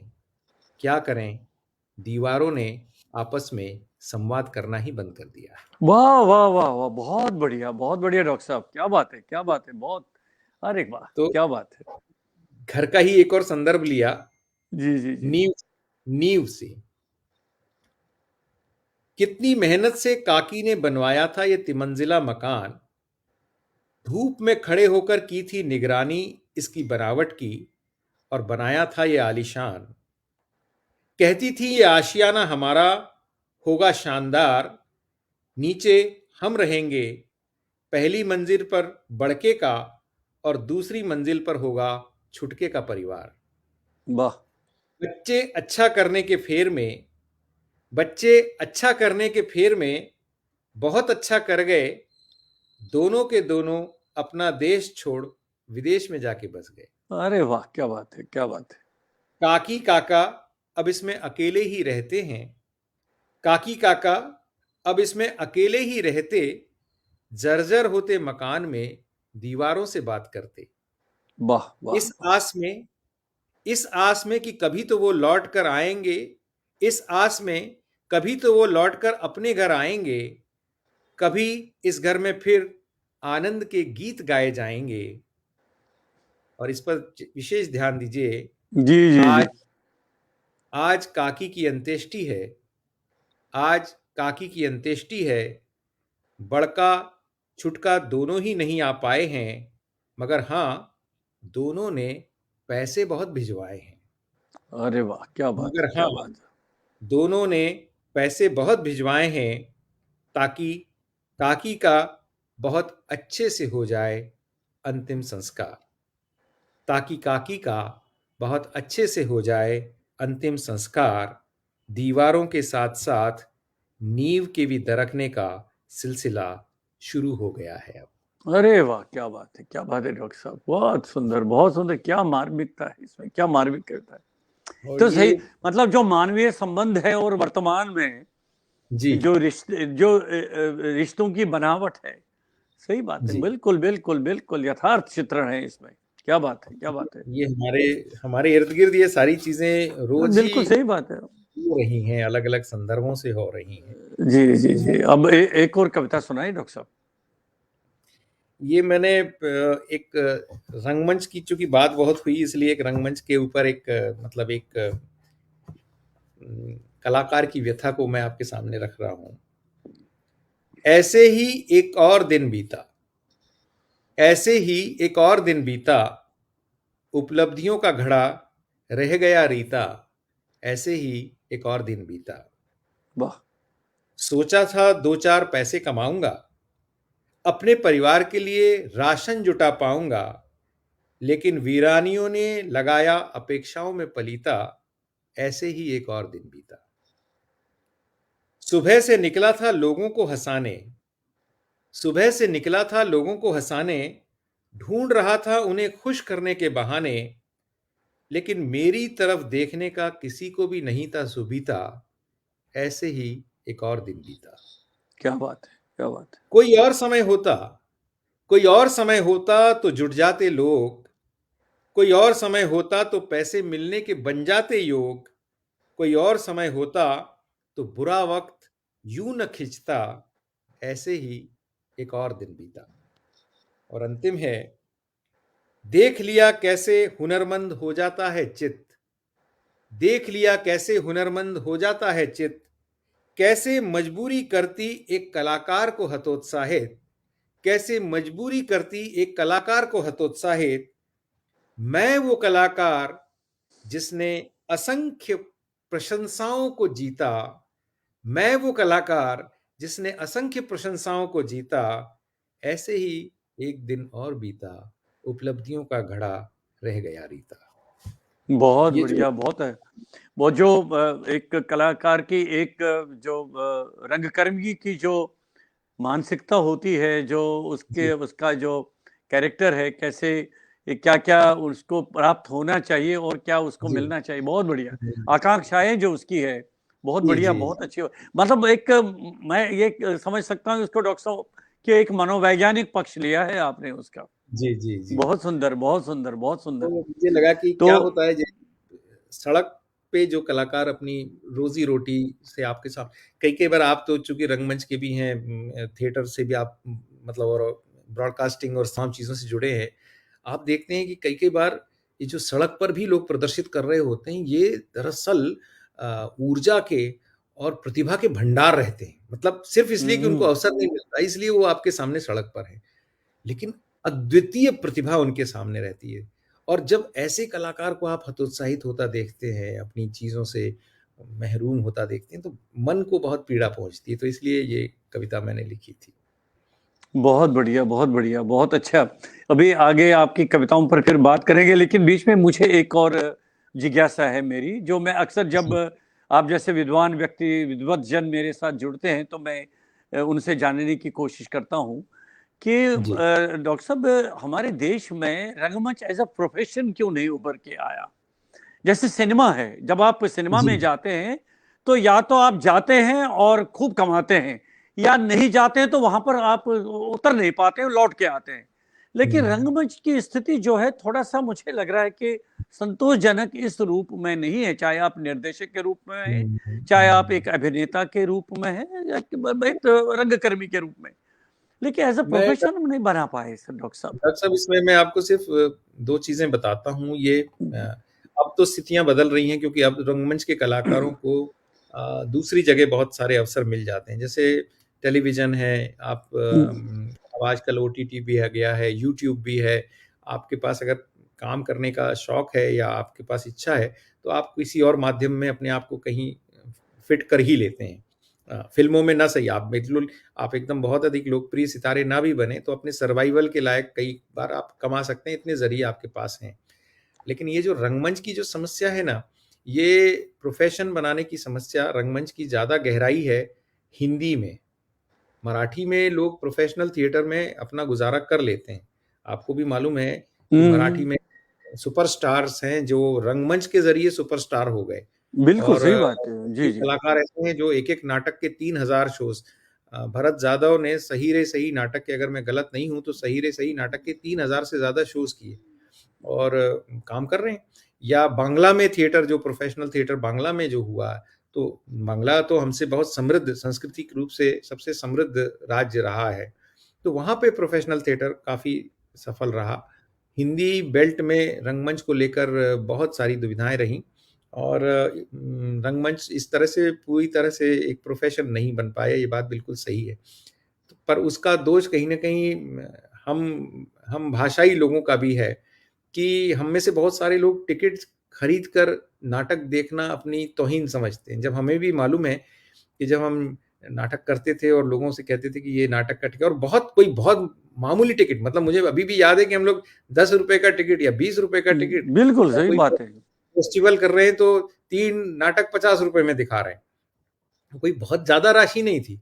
पर उस वक़्त भी लोग आपसे ये अपेक्षा करते हैं कि पास दे दो भाई, हम देखने आएँगे। हम्म। और नाटक हम्म। देखने आते तो ऐसे आते थे जैसे आपके ऊपर एहसान कर रहे हैं। तो कि हमने आपका नाटक देख लिया। तो ये थोड़ी-सी दुविधा रही। इसलिए रंगमंच उस तरह से प्रोफ़ेशनल रूप से कहीं न कहीं सफल नहीं हो पाया। लेकिन जिस तरह का थिएटर, और आपको जान के आश्चर्य होगा कि जैसे बिल्कुल सुदूर बिहार में या उत्तर प्रदेश के दूर अंचल में या मध्य प्रदेश या छत्तीसगढ़, वहाँ भी कोने-कोने में भी कुछ ऐसे लोग हैं जो सिर्फ़ रा नाटक करके सर्वाइव कर रहे हैं और बहुत अच्छे से सर्वाइव करने की कोशिश कर रहे हैं। अच्छे से मतलब एक रिस्पेक्टेबल सर्वाइवल की कोशिश कर रहे हैं। तो धुन हो, लगन तो हो सकता है। लेकिन समाज को, जो जो प्रबुद्ध समाज है, उसको भी रंगमंच को कहीं न कहीं सहारा देने की आवश्यकता है। और मैं दावे से कह सकता हूँ, आप भी कम्युनिकेशन के गुरु हैं, मैं एक कम्युनिकेशन का साधारण सा विद्यार्थी हूँ, लेकिन मैं जानता हूँ कि रंगमंच से अधिक सशक्त कोई और संप्रेषण का साधन नहीं है। नहीं है, सही बात है। बिल्कुल, माध्यम ये बहुत ही सशक्त माध्यम है बहुत डॉक्टर सशक्त साहब। माध्यम। जी, जी, जी, जी। और मैं किसी भी मंच पे ये कहने से कोई गुरेज़ नहीं करता, बिल्कुल संकोच नहीं करता कि आज जो कुछ भी मैं हूँ, जहाँ भी हूँ, जैसा भी हूँ, वो मैं रंगमंच की बदौलत हूँ। क्योंकि थिएटर ने जो कुछ मुझे सिखाया है, वो मतलब मैं उससे कभी ऊर्णी नहीं हो सकता। रंगमंच आपको बहुत सारी चीज़ें सिखाता है, प्रत्यक्ष और अप्रत्यक्ष रूप से। और वही सारी बातें आपको आपके जीवन में चुनौतियों के बीच से रास्ता निकालने के लिए सहायक होती हैं। तो इस तरह से रंगमंच को हमने कभी समाज के सामने प्रस्तुत ही नहीं किया। तो ये भी एक हमारा कहीं न कहीं ड्रॉबैक रहा है। तो वर्तमान में क्या स्थिति है? अब आप कुछ समय दे पाते हैं? अभी वो अभिरुचि है, अभी आपकी इच्छाएँ हैं कि जो अभी पूर्ण नहीं हुई है, क्योंकि अभी आप इस समय ऐसे महत्वपूर्ण पद पर हैं, कार्य कर रहे हैं, जो स्वयं में कला केंद्र है सर। बहुत जी। संभावनाएँ हैं, आप करवा सकते हैं बहुत कुछ। तो क्या वर्तमान क्या स्थिति है? म मैं व्यक्तिगत कहूँगा तो नाटक करने की स्थिति तो मेरी नहीं है, क्योंकि ये नाटक तो एक समूह कला है जी, जी, जो जी। सबके साथ होती है। लेकिन मन में हसरत ज़रूर है कि हाँ, जैसे ही समय मिलेगा नाटक ज़रूर करूँगा। और इसके लिए मन में बहुत सारे धागे बुनता भी रहता हूँ, पर पिछले 5 साल में कभी ऐसा अवसर नहीं आया। हाँ, जब आपको बता रहा हूँ, जब मैं वाइस चांसलर था, रायपुर गया, ये 2005 में मैं वाइस चांसलर बन के रायपुर गया, तो जैसा परिचय आप पढ़ रहे हैं वैसा परिचय सब पढ़ते ही थे कि ये नाटकों से हैं वगैरह-वगैरह। तो एक बार किसी ने मज़ाक में कह दिया कि ये सब परिचय के ही हैं कि करते भी हैं। तो मैंने बतौर वाइस चांसलर भी एक नाटक में रायपुर में काम किया, वो भी अपने आप में एक अद्भुत प्रयोग था। लेकिन उसके बाद समय वहाँ भी नहीं मिल पाया। हाँ, नाटक के लिए जो कुछ कर सकने की चेष्टा करता हूँ, वो अब यहाँ बताने की आवश्यकता नहीं है, पर मन में हमेशा रहता है कि जितना मेरे से बन पड़े मैं नाटक के लिए कुछ न कुछ करूँ। और जब ये नौकरी से फ़ारिग हो जाऊँगा तो नाटक ही करना है। मैं तो हमेशा अपने दोस्तों से कहता हूँ कि लौट के तो नाटक एक ऐसा हम लोग उसको कहते हैं ना कि ये एक ऐसी बीमारी है, एक ऐसी लत है, जो तो छुड़ाए नहीं छूटती। कुछ दिनों के लिए दब सकती है पर छूटती नहीं है, तो आप फिर लौट के जाएँगे रंगमंच में ही। तो जाना तो वही है, जाएँगे। और तो करीब आपके तो कई प्रतिभाएं हैं, आपने कविताएं लिखी हैं, आपने व्यंग्य लिखा है, आप पत्रिकाओं में आपकी रुचि है, जी, और साथ में आपने रंगमंच भी किया है, अभिनय किया है, निर्देशन किया है, क्या नहीं किया है। लेकिन कभी इच्छा नहीं हुई कि आपको सिनेमा में, फिल्मों में भी जाना चाहिए, या कुछ ऐसा हुआ, मौका मिला कभी का आपको? मैं बताऊँ देखिए एक बहुत फिर वही बात है कि बहुत सारी चीज़ें बहुत पहले कर लेता है ना व्यक्ति। तो मैंने भोपाल में एक टेलीविज़न धारावाहिक तब लिखा जब टेलीविज़न धारावाहिकों का चलन शुरू ही नहीं हुआ था और उसके 24 एपिसोड हमने लिखे और वो सारे जो हैं वो सिटी केबल नेटवर्क पर चले। उसके बाद फिर ये धारावाहिकों का चलन आया। फिर था कि साहब दूरदर्शन के लिए नाटक लिखें, तो जब भोपाल दूरदर्शन पहली बार शुरू हुआ भोपाल दूरदर्शन, तो भोपाल दूरदर्शन का पहला नाटक हमने लिखा और क्या पहले बात। नाटक में मैंने और मेरी पत्नी ने अभिनय भी किया वहाँ पर। वो नए साल में वो नाटक हुआ था और चूँकि वो पहली बार भोपाल दूरदर्शन से हुआ था, तो काफ़ी प्रचलित हुआ और लोगों ने बहुत उसकी सराहना भी की। उसके बाद हाँ, फ़िल्मों का कभी ऐसा नहीं था कि फ़िल्मों में कोई जाएँ या कोई हो ऐसा। 1-2 बार क्योंकि भोपाल एक ऐसा मध्यम वर्गीय शहर था ना, मिडल क्लास। बम्बई तो नहीं था, बम्बई, दिल्ली होता है तो उनके लोगों को अवसर ज़्यादा मिलते हैं। तो भोपाल में अक्सर बड़े-बड़े निर्देशक आते थे छोटे-छोटे पात्रों की खोज में या क्राउड सीन की खोज में या एक इंस्पेक्टर का रोल कर लो या जज का रोल कर लो या ये 5 नेता हैं उसमें से एक कर लो टाइप्स। और उसके लिए मेरे कई रंगमंच के साथी जो हैं वो होटलों में जा के निर्देशकों से मिलने का काम किया करते थे। लेकिन एक तो नौकरी मेरी ऐसी थी जिसमें बहुत सारी चीज़ें मुझे इजाज़त नहीं देती थी अपने आप को बहुत अधिक अवेलेबल करने की। तो और मन से भी नहीं था कि वह जाके उस तरह से लाइन लगा के काम करूँ। हाँ, 1-2 बार ऐसा ज़रूर हुआ कि कुछ एक बड़ा प्रोडक्शन हाउस आया, उसने कहा कि आपको एक हम टेलीविज़न सीरियल में लेना चाहते हैं, बल्कि 2 टेलीविज़न, एक हिंदी और एक मराठी, तो आपको पूरे समय व्यस्त रहना पड़ेगा और भोपाल में ही हम पूरा स्टूडियो खोल रहे हैं। पर हाँ, नौकरी छोड़नी पड़ेगी। तो मैंने नहीं कहा नहीं। फिर तो नौकरी के बराबर आप वेतन दे दो तो मैं छोड़ देता हूँ। तो उस वक़्त उनकी नहीं थी। तो ऐसा सब हुआ। हाँ, मेरे अभी जो कहानी संग्रह मेरे 5 कहानी संग्रह आ गए, 3 लघु कथाओं के और 2 जी ऐसी जी जी। ठीक-ठाक के। तो अब कुछ कहानियों पे फ़िल्म बनाने की बात कुछ दोस्त लोग कर रहे हैं। कल भी एक फ़ोन आया मुंबई से कि आपकी कहानियों पे हम फ़िल्म बनाना चाहते हैं। तो देखते हैं वो संयोग आएगा तो कभी-कभी ईश्वर इतना दिया है तो ईश्वर वो भी अवसर देगा। तो हड़बड़ी नहीं है, बिल्कुल हड़बड़ी नहीं है। तो डॉक्टर साहब, जब चूंकि आप रंगमंच से काफी देर जुड़े रहे, तो स्वाभाविक है कि संगीत का भी आपको ज्ञान तो होगा ही। जी, जी। ज्ञान नहीं मतलब मैं कहता हूँ कि बाकी कान तानसेन होते हैं, मैं कानसेन हूँ। मतलब ये अच्छा कहा आपने, बहुत सुंदर, बहुत मैं सुंदर। श्रोता श्रोता अच्छा हूँ और जब मैंने कला समीक्षाएँ करना शुरू किया, तो बहुत सुना। उसके पहले संगीत भी बहुत सुना, नृत्य भी बहुत देखा, क्योंकि उसकी बारीकियाँ अगर आपको कला समीक्षाएँ करना है, तो आपको बारीकियाँ आना चाहिए। जी जी तो जी। स्वर का ज्ञान हो या कौन-सा राग बजा रहे हैं, वो ज्ञान हो या कौन से ताल में ये सब चल रहा है, इसका ज्ञान हो। तो ये सारी चीज़ें हमने एक्वायर करी मतलब कहीं से विधिवत ज्ञान प्राप्त नहीं किया, पर मित्रों के ज़रिए मेरे मित्र बहुत अच्छे प्रतिष्ठित संगीतकार रहे या कुछ प्रतिष्ठित गुरुओं के शिष्य रहे, तो उस माध्यम से संगीत के लिए भी हमने बहुत सारी चीज़ें की। तो संगीत का एक ज्ञान और अभिरुचि बहुत मतलब अच्छा सुनने की हमेशा इच्छा रहे, आज भी कुछ अच्छा सुनता हूँ या सुनने की चेष्टा करता हूँ, मन प्रसन्न होता है। खाली समय में संगीत सुनना अच्छा लगता है, ये भी तो एक बड़ी बात है और कविताओं में गीत इत्यादि भी लिखे हैं आपने? गीत उस तरह से मतलब गेय गेय गीत तो नहीं लिखे क्योंकि मेरी शैली आपने देख ही ली है कि वो जी जी गाने जी। लायक गीत लिखने नई वाली कविता की है, जी जी। हाँ, तो छंद, इसलिए जी जी। गीत नहीं लिखे। तो गीत छंद मुक्त गीत कविताएँ गीत। ज़्यादा लिखी जी जी। और जो छंद भी लिखे तो वो ऐसे लिखे कि जो थोड़े से पर वो गीत की शैली में नहीं लिखा गया और कभी मैंने गा के पढ़ी भी नहीं कविताएँ। जब भी पढ़ी तो ऐसे ही पढ़ी क्योंकि मुझे मालूम है कि अपनी सीमाएँ हैं, मैं मंचीय कवि नहीं हूँ कि मैं मतलब रंगमंच पर जाके कविताएँ पढ़ सकूँ। पर उस तरह से ये है।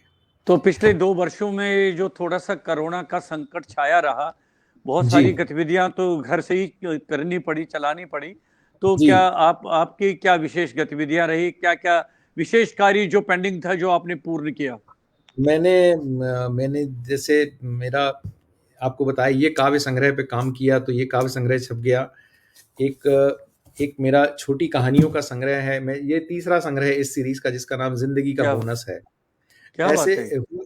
हुआ क्या डॉक्टर साहब कि लंबी कहानियां तो मैंने लिखी, पर जब आप सफ़र कर रहे हैं, कहीं से जा रहे हैं, कहीं आ रहे हैं, तो ज़िंदगी में आपके साथ कुछ ऐसी चीज़ें घटित होती हैं जिनको आप एक बड़े कैनवास पर सोचें तो शायद वो नेग्लिजिबल हों, लेकिन जब आप छोटे कैनवास पर सोचते हैं तो वो बहुत इंपॉर्टेंट होती हैं, और कई बार वो आपको ज़िंदगी का एक बहुत बड़ा सबक दे जाती हैं। सही तो बात, मैंने बिल्कुल। ऐसे प्रसंगों को लिखना शुरू किया। तो जब ऐसे प्रसंगों को लिखना शुरू किया और फ़ेसबुक पर डालना शुरू किया, तो उसका एक बहुत अच्छा प्रतिसाद मिला। तो फिर मेरे एक मित्र ने कहा कि ये फ़ेसबुक पर है, आज पढ़ा और बाद में गायब हो जाएगा, तो क्यों नहीं इनको एक अच्छी किताब की शक्ल में ढालते। तो मैंने सबसे पहली किताब निकाली, उसका नाम रखा कुछ अल्पविराम। और ये अल्पविराम इसलिए रखा कि क्या बात है। मैंने कहा कि हमारी ज़िंदगी से ये पंक्चुएशंस गायब होते चले जा रहे हैं। हम सपाट ज़िंदगी के आदी होते चले जा रहे हैं। कंप्यूटर में भी जो हमारी भाषा है, उसमें हम्म। मात्राएँ नहीं हैं, हिज्जे नहीं हैं, क्योंकि लोग समझते हैं कि आपको अर्थ तो समझ में आ ही रहा है, तो मात्राओं की, हम्म। हिज्जों की क्या ज़रूरत है। क्या आवश्यकता है, सही बात है। ऐसे ही हमारी ज़िंदगी से भी ये अल्पविराम गायब हो रहे हैं, क्योंकि हम वाह सब वाह जो वाह। है, किसी बड़े लक्ष्य की ओर भाग रहे हैं। क्या बात आपको है, क्या नौकरी बात है। चाहिए, आपको कॉन्ट्रैक्ट चाहिए, आपको फ्लैट चाहिए, आपको कार चाहिए, आपको छोटी खुशी नहीं चाहिए। मुझे 1 कप चाय अच्छी मिल जाए तो ये बहुत छोटी खुशी है, पर मैं किसी बड़े लक्ष्य की ओर भाग रहा हूँ, इसलिए इस छोटी खुशी की तरफ मेरा ध्यान नहीं जाता।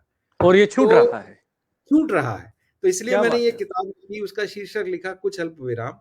इसे बहुत आसान सी बोलचाल की भाषा में इसमें, और इसका साइज़ भी मैंने, प्रभात प्रकाशन ने इसे छापा है, तो प्रभात जी से कहा कि इसका साइज़ ऐसा रखो जो रियल पॉकेट बुक साइज़ है।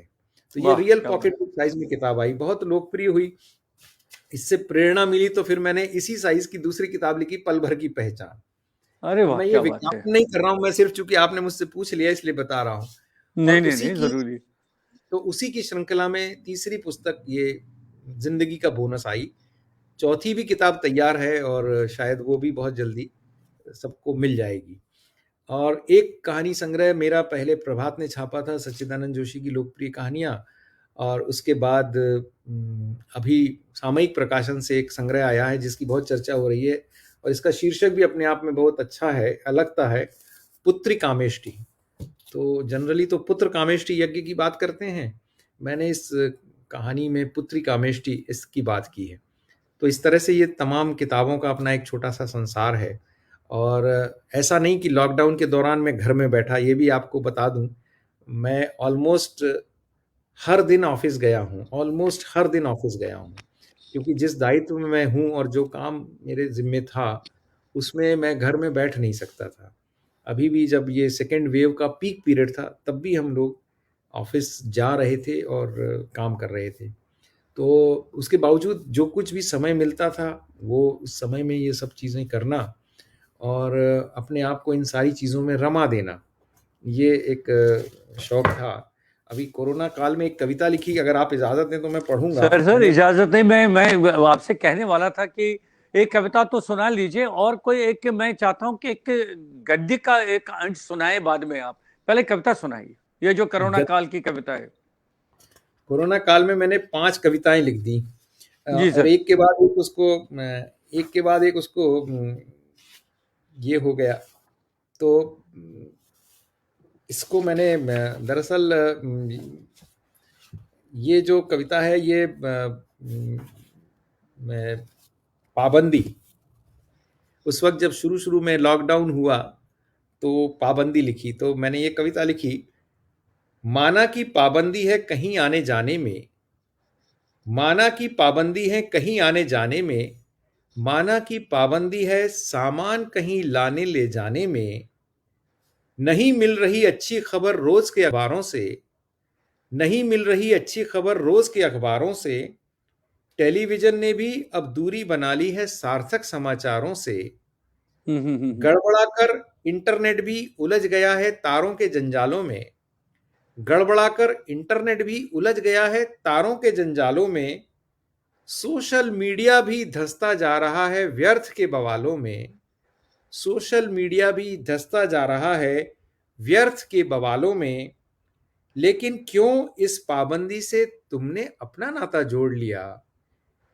क्यों इस पाबंदी से तुमने अपना नाता जोड़ लिया? पहले सपनों में तो आ जाते थे तुम, अब सपनों में भी आना छोड़ दिया। अरे वाह, तो ये क्या बात है, क्या बात है, बहुत सहिष्णुता के साथ तो आपने बहुत कुछ कह दिया डॉक्टर साहब।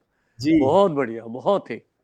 और एक बड़ी गंभीर सी कविता है जिसके ऊपर फिर मेरे बेटे ने एक छोटी सी फिल्म भी बनाई जिसमें मालविका जी ने अभिनय किया। क्या बात और है। और वो जो थी वो ऐसी कविता थी जो दरअसल थिएटर को समर्पित ऐसी एक कविता है जो मैं चाहता था कि मैं आपके सामने पढ़ूं। जरूर और सुनाइए सर। जी जी।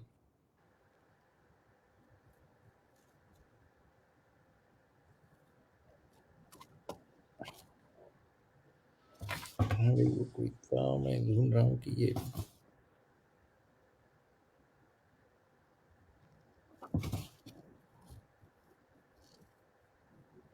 बहरहाल वो कविता कहीं गायब हो गई है। तो जी मैं दूसरी एक कविता है जो जो जो उसी की तर्ज पे एक थी जिसको जिसको एक सज्जन ने कहीं किसी एक बड़े चैनल ने इसको ले लिया। जी और सर। उन्होंने उसका मुझे एक अच्छी खासी धनराशि भी दी। मतलब मुझे बड़ा आश्चर्य हुआ कि उनको ये कविता इतनी अच्छी लगी। जी तो जी ये कविता थोड़ी सकारात्मक संदेश के साथ है। जी, ये मैं आपका सुनाता स्वागत हूँ। है, ये जी सुनाइए, ये सुनाइए जरूर। जी। इसका शीर्षक है सड़कों के सन्नाटे। जी जी, स्वागत है। सड़कों सड़कों के ये सन्नाटे अब हमें भाने लगे हैं। सड़कों के ये सन्नाटे अब हमें भाने लगे हैं। भोर के पंछी उम्मीदों का नया गीत गाने लगे हैं। सड़कों के ये सन्नाटे अब हमें भाने लगे हैं। भीड़ भरी सड़कें थीं, लेकिन गति हमारी कम होती न थी। भीड़ भरी सड़कें थीं, लेकिन गति हमारी कम होती न थी। आसपास ही होते थे सब, लेकिन नजरें हमारी मिलती न थीं। तन से दूर हुए हैं अब, लेकिन मन पास आने लगे हैं। वाह। सड़कों के ये सन्नाटे अब हमें भाने लगे हैं। छोड़ आए थे जिनका साथ जीवन की आपाधापी में। छोड़ आए थे जिनका साथ जीवन की आपाधापी में। भूल गए थे अपना रास्ता सब कुछ पाने की जल्दी में। मानवता के सदाचार के सबक वो पुराने याद आने लगे हैं। सड़कों के ये सन्नाटे अब हमें भाने लगे हैं। भाने लगे, बहुत बढ़िया, बहुत सुंदर। इंसानियत का नया मंजर अब नजर आया है। इंसानियत का नया मंजर अब नजर आया है। प्रकृति के साथ मिलकर मनुज ने नया गीत गाया है। वाह वाह वाह, बहुत सुंदर, ईश्वर बहुत के सुंदर। कितने रूप, ईश्वर के कितने रूप सेवा करते नजर आने लगे हैं। सड़कों के ये सन्नाटे अब हमें भाने लगे हैं। भाने और लगे इसका हैं, वाह अंतिम वाह। जो है सबके लिए एक तरह का आह्वान है। आओ मिलकर दीप जलाएं। आओ मिलकर दीप जलाएं नव जीवन के नव जागृति के। आओ मिलकर पाठ पढ़ाएं आत्मनिर्भरता की नव संस्कृति के। अभिनव सृष्टि नव जीवन दृष्टि के क्षितिज अब छाने लगे हैं। सड़कों के ये सन्नाटे अब हमें भाने लगे हैं। भोर के पंछी उम्मीदों का नया गीत गाने लगे हैं। क्या ये बात है, थोड़ा बहुत बहुत क्योंकि उनका बहुत ये अच्छी। भाव था कि बहुत दुख चारों तरफ है, लेकिन जी हमको जी, सकारात्मक बात भी करनी चाहिए। तो इसलिए मैंने सोचा कि ये बातें इस कविता के माध्यम से की जाएं। जी बहुत बढ़िया। अच्छा डॉक्टर साहब, अब तो लगभग हम कार्यक्रम के जी समापन की ओर आ रहे हैं। मुझे बस संक्षिप्त में एक अब आपसे एक हम इस पर आप प्रकाश डालिए कि वास्तव में जब हम भारतीय संस्कृति की बात करते हैं तो जी। कहते हैं ना कि एक सही मनुष्य की सही परिभाषा हमारी संस्कृति के अनुरूप क्या है, ये संक्षिप्त में बता दीजिए हमको। संवेदना, सहिष्णुता और सहचार। जो व्यक्ति इन गुणों से परिपूर्ण हो, जिसके अंदर संवेदना हो, जिसके अंदर साथ रहने की क्षमता हो, साथ रहने के लिए आनंद व्यक्त करता हो, वही सच्चा मनुष्य है। उसके अलावा कुछ नहीं। हमने सब देख लिया, सब चीज़ें महसूस कर ली, कोई चीज़ आपको काम नहीं आती। न आपका पैसा काम आया, न आपकी राजनीतिक पहुँच, न आपकी प्रशासनिक पहुँच, न आपकी सामाजिक पहुँच, न आपकी धार्मिक पहुँच, न आपकी आस्था, अनास्था कुछ काम नहीं आई। क्या काम आया? सिर्फ़ और सिर्फ़ मनुष्यता, संवेदना। तो मैं अगर संवेदनशील हूँ, अगर मैं सारी चीज़ों को अपनी संवेदना के साथ व्यक्त कर सकता हूँ और समझ सकता हूँ, तो ही मैं मनुष्य हूँ। सारी चीज़ें बाद में हैं। सबसे बड़ी चीज़ है संवेदना। आप देखिए जैसे-जैसे हम संवेदना से दूर होते जाते हैं, हम निर्मनुष्य होते चले जाते हैं। मैं पाशविक नहीं कह रहा हूँ, पाशविक कहना मेरी फ़ितरत में नहीं है, लेकिन हम मनुष्य नहीं रहते। तो संस्कृति भी सब चीज़ों के मर्म में संवेदना ही ढूँढती है। जिसे आप कंपैशन कह लें, जिसे आप इमोशन कह लें, सब चीज़ें।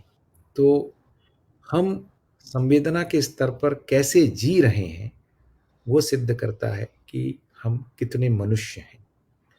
अभी तक दुर्भाग्य से संवेदना का कोई मीटर नहीं बना। मतलब ब्लड प्रेशर का मीटर बन गया, थर्मामीटर बन गया, ऑक्सीजन का भी मीटर बन गया, डायबिटीज़ का भी मीटर बन गया।